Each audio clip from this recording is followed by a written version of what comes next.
Well, good morning, everyone.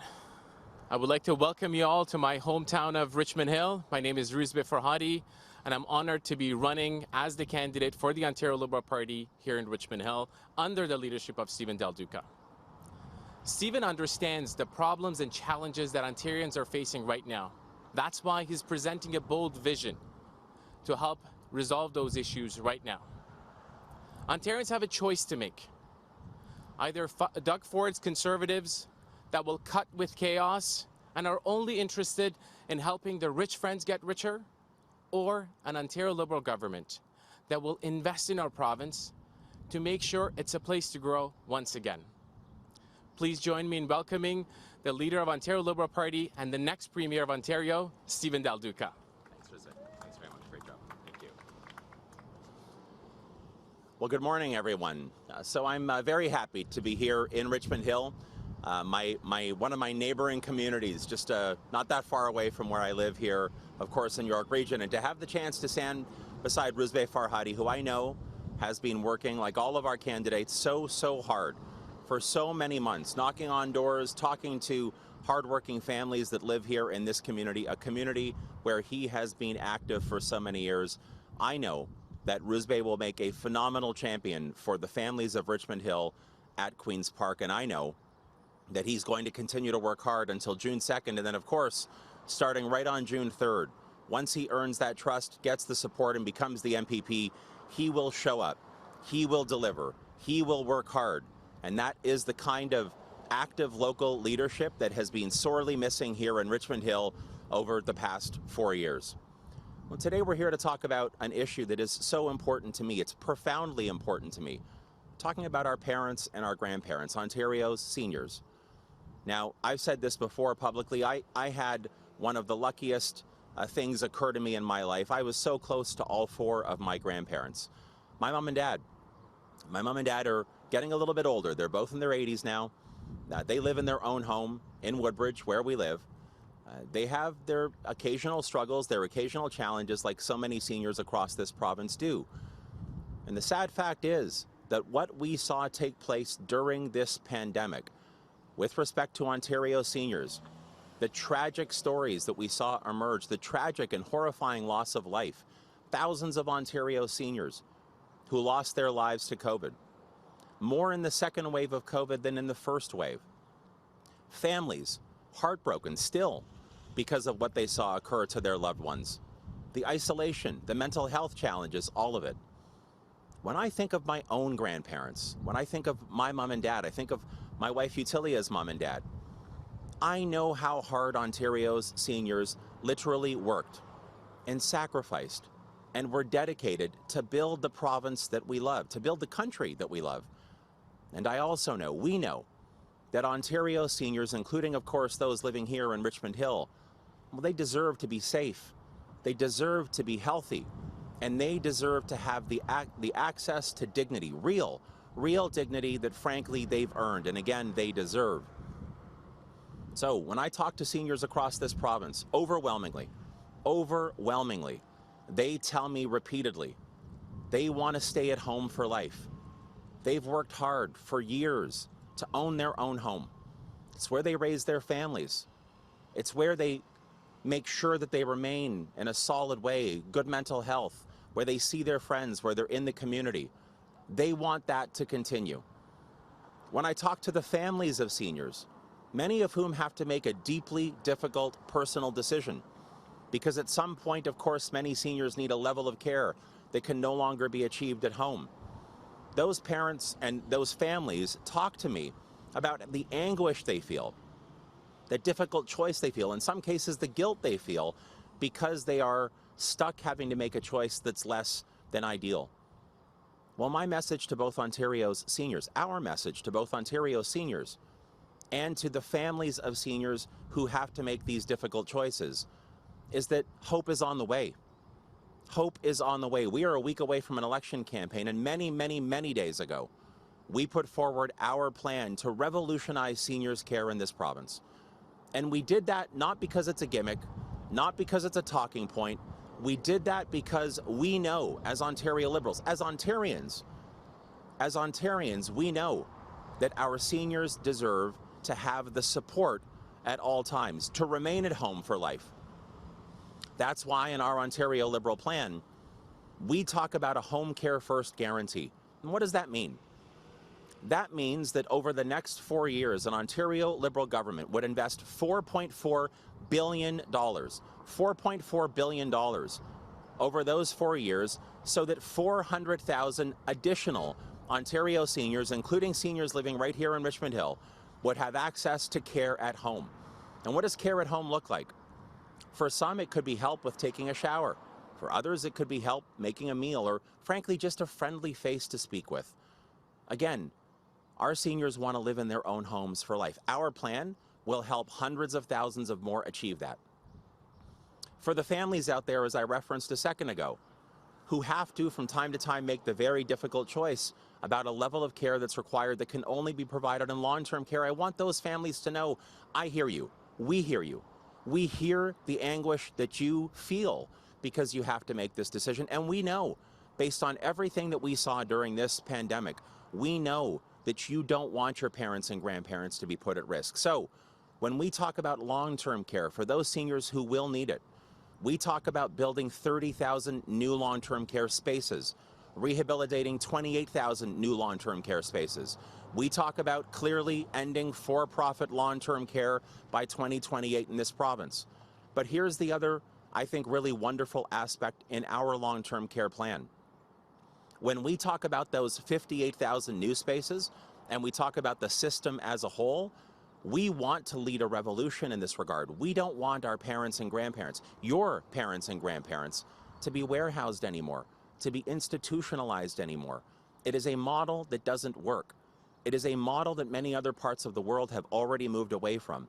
So when I think about long-term care, I think about a home, an actual home, where smaller groups of seniors, 4, 6, 8, live together, where there's a front door and a back door, where maybe there's a front garden or a front porch, where there are 24/7 personal support workers and nurses, where they actually feel like they're in the community. It is so much better for infection prevention and control. It is so much better for their mental health. It is so much better for their families to be able to deliver that kind of long-term care. So to families out there who are dealing with this right now, I want you to know again that we hear you. We know the challenge that you're facing. We want to be there. We will be there with you every single step of the way, because you know, like we do, that what we have witnessed from Doug Ford over the past couple of years has been appalling in this regard. And it's been appalling because even though all of the evidence is there to suggest that the status quo is no longer good enough, well, never good enough, but no longer good enough for our parents and grandparents, the Ford Conservatives want to double down by continuing to give out contracts and licenses and funding to for-profit long-term care, to continue to institutionalize seniors, when that's not what our seniors deserve. It's not what our seniors want, and frankly, it's not what their families want. So Ontario Liberals would make a different choice, a fundamentally different choice. We would actually support our seniors. We would actually support their families, and working together, because we prioritize care over profit every step of the way. Working together, we will make sure that people like my mom and dad, people like my grandparents a generation ago, never have to be put at risk again because Doug Ford wants to make those wrong decisions. We will do it the right way. We will invest in this, we will invest in our seniors, and we'll make sure that we can move this province forward, including for our seniors, so that Ontario is an ideal place in which to grow older. And with that, I'd be happy to take any questions you might have. Thank you. Thank you, everyone. We'll take questions from folks in person first, and then we'll move to people on the line. Hi there, Andy Takagi from Queen's Park Briefing. Morning. Morning. Matt Richter is set to secure a second seat for the Ontario Greens in Parry Sound, Muskoka, with no Liberal candidate there. Who should voters there support? Well, look, first of all, I think that voters right across the province of Ontario know one fundamental thing about this election campaign. There is only one way in Ontario, with 7 days to go, to stop Doug Ford from continuing to pull this province backwards. And the only way to do that is to elect a strong, Liberal, progressive government. It is clear. The choice is very clear now. There is momentum coalescing around the Ontario Liberal team and plan, including here in Richmond Hill with Roozbeh Farhadi and the rest of our team. So that's what we're focused on. As you heard me today talk about how we will revolutionize seniors, how we will support their families, especially in their time of need.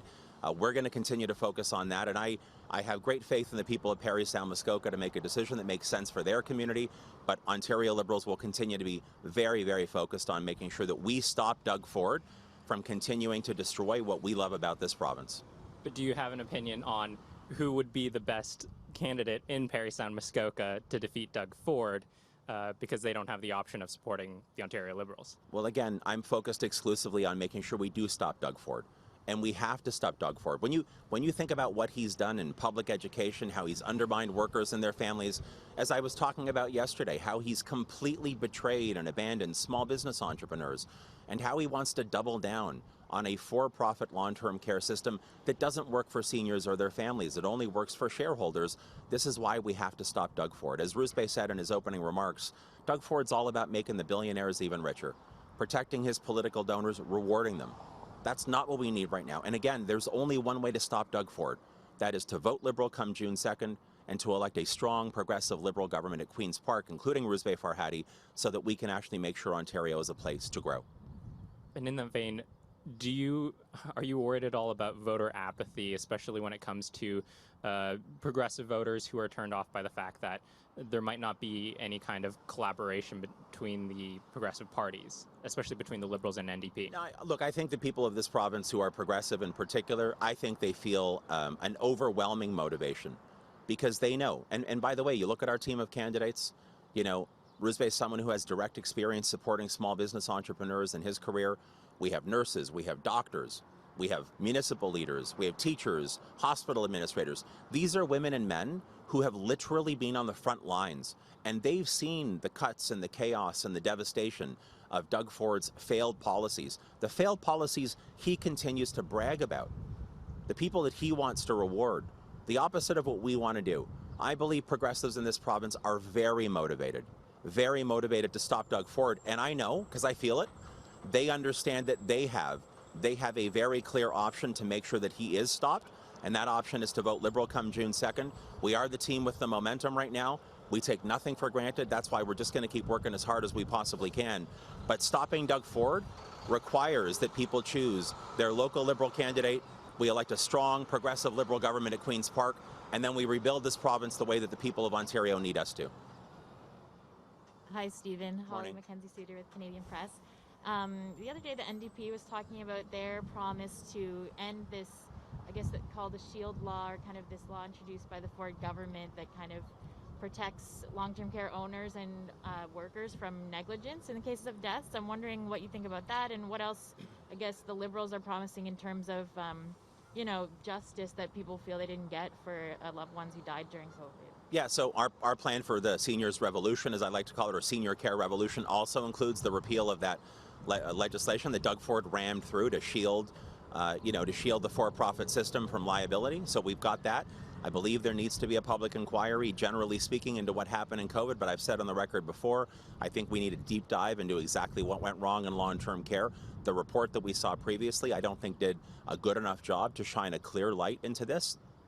But I think the most important thing is that we, collectively, as Ontarians, we need to learn the lessons of what we saw take place during COVID, particularly for our seniors.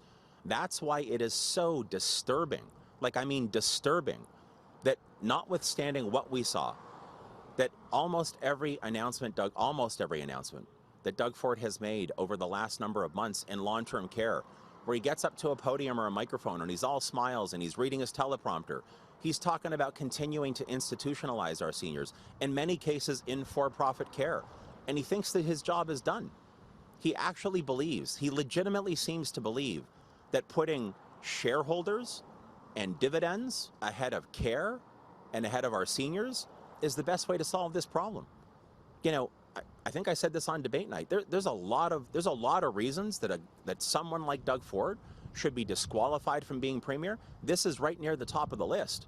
The fact that he doesn't have the capacity to learn lessons, the fact that he doesn't seem interested in actually protecting our seniors, that he is so obsessed with helping to reward his friends, his donors, shareholders, dividends, all that stuff, that's not what it's about for me, and I know it's not what it's about for the people of Ontario. Right, and when you ask Doug Ford and the PCs, like it's long-term care ministers in the past government, they'll say, it's more important to make spaces and, reduce the wait list, and it doesn't matter if it's a private or public operator. Like, what do you make of that explanation? Well, that's the kind of thing that someone who's obsessed with shareholder dividends and rewarding political donors, that's exactly what I'd expect them to say. So not shockingly, Doug Ford and his team says that. You know why? Because that's what they're obsessed with. It's true in public health care versus private. They prioritize private. It's true when it comes to being obsessed with building Highway 413 instead of actually, like we do, wanting to invest in public education. It's true across the board.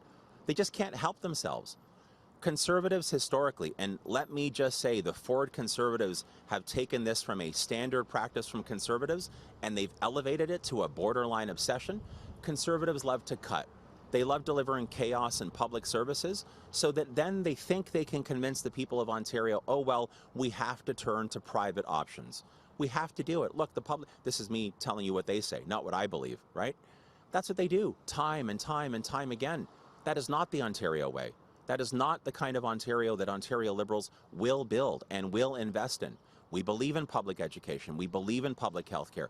And we believe in making sure, moving heaven and earth, to make sure that our parents and grandparents have the dignity that they've earned and that they deserve. And we will do this.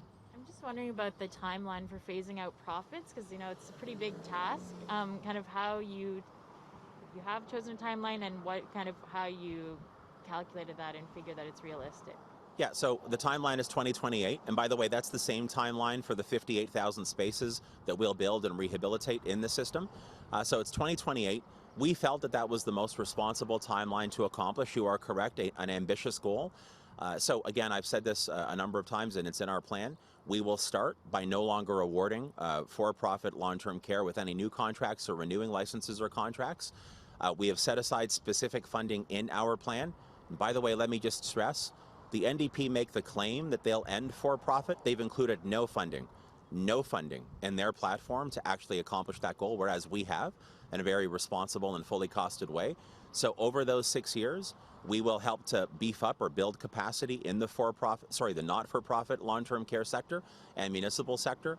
We will help make sure that there is funding set aside, whether it's by way of loan guarantees or actually for the purchasing of the assets. We expect that the assets will flow through, so if they have to be picked up by the provincial government and owned by us as people for a short period of time before they are then transitioned out to the not-for-profit sector, the funding is there. So it is a big task, but here is my commitment to the people of Ontario.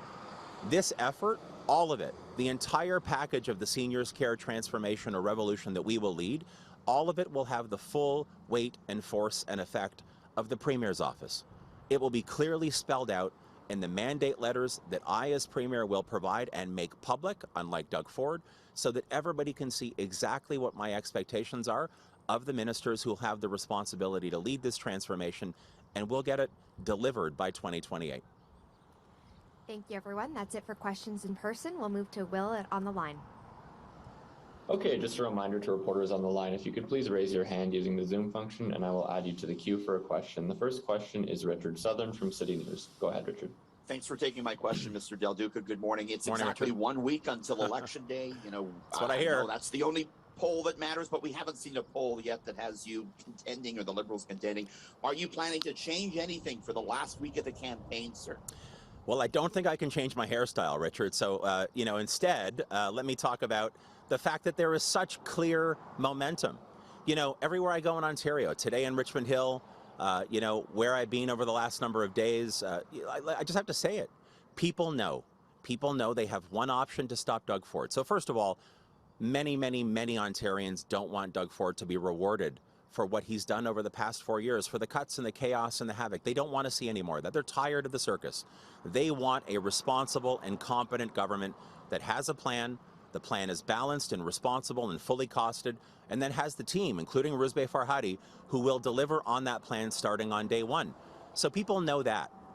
They also know, given everything they're seeing and that momentum that's coalescing around the new Ontario Liberal team, that in order to stop Doug Ford, they should vote Liberal. They will vote Liberal.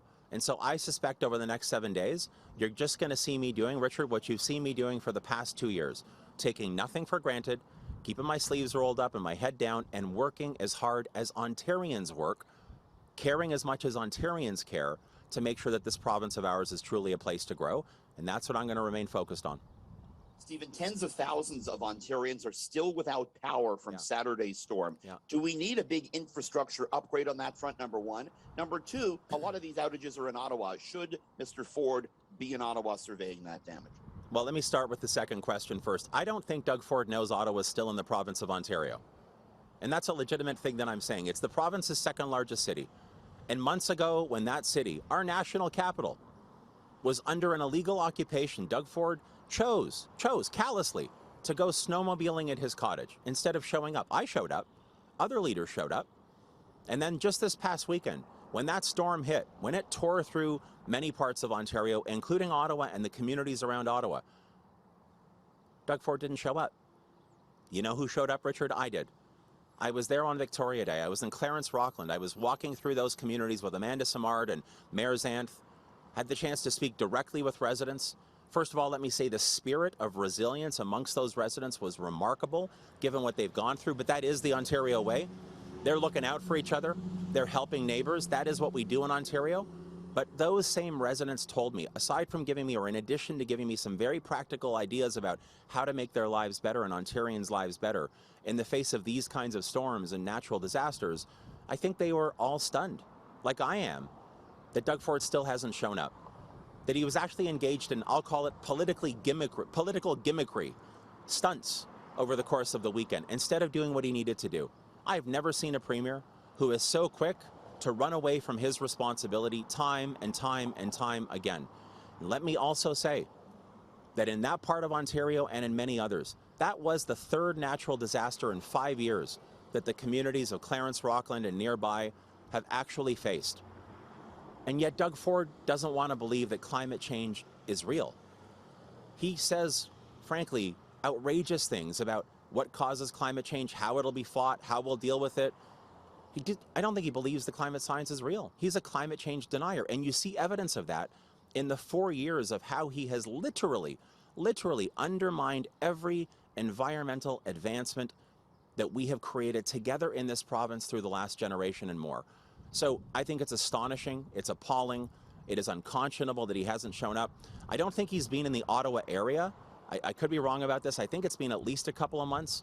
He didn't show up during the illegal occupation. He's not been there yet to see the aftermath of this most recent storm. That's Doug Ford's way. That's not my way. I know the most important part of leading is showing up. And that's what I've always done. And that's what I'll continue to do. What would you do to prevent a power outage like this from happening again? Right. Your other question. Sorry about that. I'll tell you what I wouldn't do. I wouldn't come to office and cancel 750 energy contracts, especially in this case, what Doug Ford chose to do out of a misguided principle, out of a lack of understanding about what's required for a clean, green, and sustainable electricity generation system. He canceled 750 renewable energy projects. And at that time, he specifically said, Ontario doesn't need that electricity. Well, why doesn't he go to Clarence Rockland today and ask those residents in that community, the community of Hammond, where I stood on Monday, why doesn't he ask them if Ontario needs that electricity that he got rid of, that he canceled? Why doesn't he ask the hardworking families of Windsor, Essex, who might lose out, or I believe, well, might lose out on a massive investment in LG Chem? And the reason they're going to lose out on that investment is because Windsor, Essex doesn't have the electricity that's required to build that factory. Why doesn't Doug Ford go and ask those people in Windsor, Essex, if we need the electricity that he got rid of 4 years ago? He just doesn't get it. He is not up to the job, and he has proven over the last 4 years he does not have the capacity to grow into the job. That's why he's got to go. Lastly, for me, real quick, the Green Party making some inroads. Do you feel the Liberals have an environmental policy that can go toe-to-toe with the Greens? I don't think look, I respect the what the Greens say about environmental sustainability, but I don't think we're going to go toe-to-toe with the Greens. I think we have the best plan by far on environmental sustainability in this election campaign. Ontario, under a Liberal government, will be net zero by 2050. We'll cut the emissions, greenhouse gas emissions, in half by 2030. 800 million trees over 8 years, 5 new provincial parks, buck a ride province-wide, which means families right here in Richmond Hill be able to leave their cars at home, hop on the GO train. This and more, this is how we're going to accomplish our climate goals, and our plan is second to none. Okay, your next question is from Mike Crawley from CBC. Go ahead, Mike. Hi, Stephen. Thanks for taking my questions. Morning, Mike. Yep. I'm hearing from quite a number of people who are disappointed that, and actually flabbergasted, really, that the pandemic and the Ford government's handling of the pandemic is not a bigger issue on the campaign trail. So why are you not making a bigger deal out of how Doug Ford and the Ford government handled the pandemic? Well, I guess this is what I would say about that, Mike. So first of all, every single element of A Place to Grow, the Ontario Liberal plan to help Ontarians going forward, every single aspect has one common thread. And the common thread or theme is that Ontario Liberals recognize that though we are a strong and resilient people in this province, there are far too many Ontarians who are still struggling, who are hurting, in particular because of how brutally difficult the last 2 years have been. So this is true when you look at our plans to clear the surgical and diagnostic backlog through the public healthcare system. It's true when you think about what I've discussed here today in Richmond Hill around the seniors care revolution that we will lead. That's literally drawn from what we know is a broken system that we saw in particular, how badly broken during this pandemic. When we talk about publicly funded education, ending mandatory online courses for kids like my own, bringing back an optional grade 13 so that kids in high school have a chance to catch up. I mean, literally every single chapter in A Place to Grow, our platform, is all about how collectively the 15 million of us who call this province home draw on the lessons of COVID and build more resilience, more strength going forward. So when I look at our platform, to me, the entire platform is, yes, a roadmap on how we do better going forward for the people of this province, but it's also a clear repudiation of everything Doug Ford has done badly over the past 4 years, 2 years in particular, and how he cannot be left in place for 4 more years to continue to destroy this province and to bring our people backward, to pull them backward and to push them down. So when I look at our entire plan, that is the predominant theme in our plan. It is a rejection of the way Doug Ford has so badly managed things, but it's about how we go forward with a positive outlook, with hopefulness and determination and optimism, again, the Ontario way, to make sure this never happens again. I also have a question on behalf of my colleague, Joanne Chianello, who's looking at the law that exists that says Ontario needs to be fully accessible by 2025 in terms of the Accessibility for Ontarios with Disabilities Act. Right. What is your government going to do to actually accomplish that? And is it actually something that is accomplishable in that short period of time? Yeah, look, I think in every single conversation I've had with disabled Ontarians, Ontarian advocates who represent the community, and it's a large and growing part of our province, there have been a lot of expressions of disappointment around the fact that more has not been accomplished in this regard. Obviously, 2025 is a couple of years away or 3 years away. There's a huge amount that still needs to be delivered in this regard. Our plan does speak to the investments that we would make in order to help move Ontario forward, but I think there does need to be a much larger conversation about how we make the change, not just the empty words, and this is not just on Doug Ford, but not just the empty words, but how we actually do advance the cause of disabled Ontarians in a real and tangible way, and an Ontario Liberal government would be very open to leading on this conversation. Okay, we are out of time for questions now, but Stephen, do you have any final words before we wrap up this morning's announcement? Yeah, look, I just wanted to reiterate what I said off the top today. There's a very clear choice in Ontario right now. In order to stop Doug Ford, in order to stop the Conservatives undermining, underfunding, to stop the Conservative cuts and chaos, there is one clear option. And that option is the new Ontario Liberal team, including Roozbeh Farhadi, the rest of our candidates, who are working so hard with our positive plan to make sure this province is a place to grow in education and healthcare, supporting our seniors, economic dignity, environmental sustainability, and so much more. Over the next 7 days, we're going to continue to work as hard as we possibly can to make sure that Doug Ford is stopped and that we do elect a strong, progressive Liberal government at Queen's Park. Thanks very much for being here.